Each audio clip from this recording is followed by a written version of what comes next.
Good morning everyone. Our school is organizing online classes and I will be taking classes for English subject, and today we are going to study lesson 6, the new player in the team of workbook. So let's start page number 28.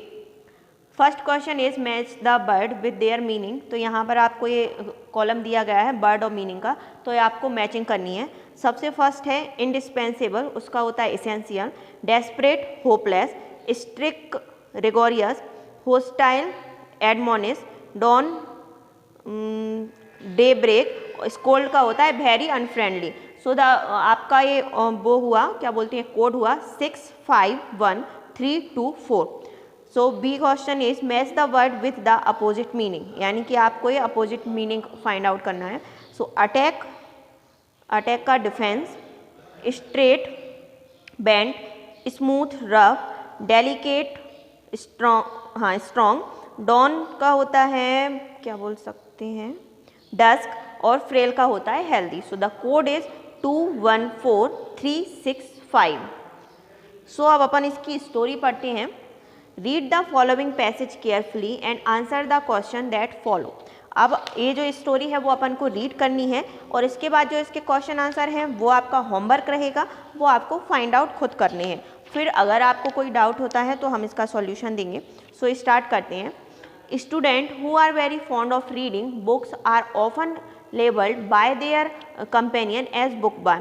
मतलब कि क्या होता है कि ऐसे बच्चे जो बहुत ज़्यादा स्टडी करते रहते हैं, जिनके पढ़ने लिखने में बहुत मन होता है, तो उनके जो साथी वगैरह होते हैं वो ऐसे ही स्टूडेंट को क्लासीफाइड कर देते हैं अलग अलग चीज़ों में। जैसे कि कोई पढ़ने वाला स्टूडेंट होता है तो अपन कहते हैं बहुत पढ़ाकू है, किताबी कीड़ा है, दिन भर पढ़ता रहता है, तो ऐसे उनको क्लासीफाइड किया जाता है। This criticism generally comes from student who consider themselves better in sport. तो ये सारी चीज़ें उन स्टूडेंट से आती हैं जिनका मन केवल खेलने खेलने में ही लगता है। तो अब वो तो पढ़ने वाले बच्चों से कहेंगे ही कि सब किताबी कीड़े हैं, पढ़ते रहते हैं दिन भर। तो ये कौन से बच्चे कहते हैं, जिनका मन केवल स्पोर्ट्स में लगता है। Student who shine in athletic or in games consider that is the better to spend time and energy in sport arena that in classroom or in a reading text। अब ऐसे बच्चे जो केवल एथलीट यानी कि खेलने खेलने में लगे रहते हैं, या फिर तो अपना ज़्यादा से ज़्यादा टाइम और एनर्जी किस में स्पेंड करते हैं, वो मतलब कि खेलने में। तो वहाँ पर ऑथर बोलते हैं कि क्लासरूम में उनको इतना अच्छा नहीं लगता जितना उनको खेल के मैदान में अच्छा लगता है। all the same they do envy their fellows who shine academically। और साथ ही साथ में क्या होता है, ऐसे बच्चों को जलन भी बहुत जल्दी हो जाती है। जैसे मान लीजिए स्पोर्ट्स में आप अच्छी नहीं है, दूसरा बच्चा अच्छा है, तो आपको उससे जलन होने लगती है। पढ़ाई में कोई बच्चा अच्छा नहीं है, दूसरा अच्छा है, तो आपको उससे भी जलन होने लगती है। तो ये सारी चीज़ें नेचुरल चीज़ें हैं और ऐसा होता ही होता है। तो ऐसे ही टीचिंग प्रोफेशन में भी होता है कि अगर एक बच्चा अच्छा साइन कर रहा है, पढ़ रहा है, तो दूसरे बच्चों को अपने आप ही उससे जेलसी होने लगती है। Academic honour has a glamorous which is unique. अगर कोई पढ़ने के क्षेत्र में अच्छा है, शैक्षिक क्षेत्र में, तो बहुत ही अच्छी बात होती है ये। It is not to be denied that playing games is a useful activity. वो इस बात से इनकार नहीं करते जो पढ़ने में अच्छे हैं कि खेलना एक बहुत अच्छी एक्टिविटी नहीं है, कि ये हमारे लिए फ़ायदेमंद नहीं है। Because it creates team spirit and also make the sportsman healthy and vigorous. क्योंकि क्या होता है, खेलने से हमारे अंदर एक टीम स्पिरिट आती है कि हमें सभी के साथ मिलजुल कर खेलना है। साथ ही साथ एक स्पोर्ट्समैन हेल्दी, मतलब जो हमारी बॉडी होती है वो पूरी फिट हो जाती है, हेल्दी हो जाती है। तो ये सारी चीज़ें अच्छी ही रहती हैं।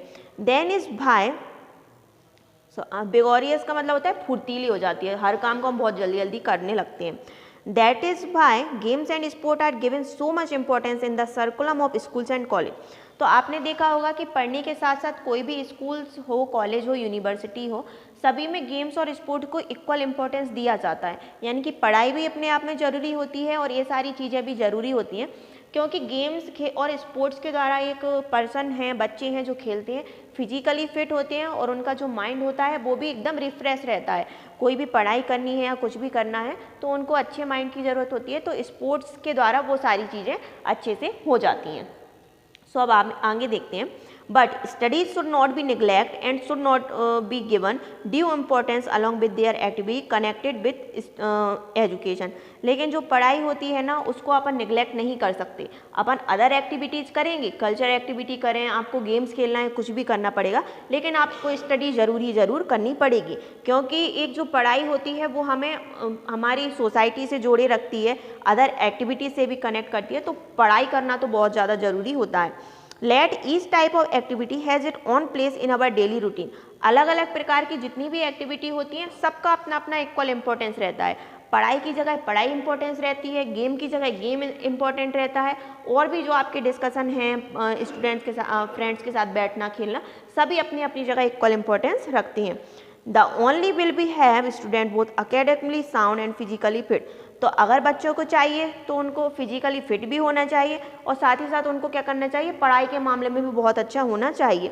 We want our educational system to generate this synergy among our youth. हमारा एजुकेशनल सिस्टम ऐसा होना चाहिए कि ये जो सारी चीज़ें हैं वो स्पोर्ट्स को लेकर होती हैं या फिर अपन देखते हैं कि एजुकेशन को लेकर होती है, तो इन सारी चीज़ों में ही अच्छे होना चाहिए, दोनों चीज़ें हमें लानी चाहिए।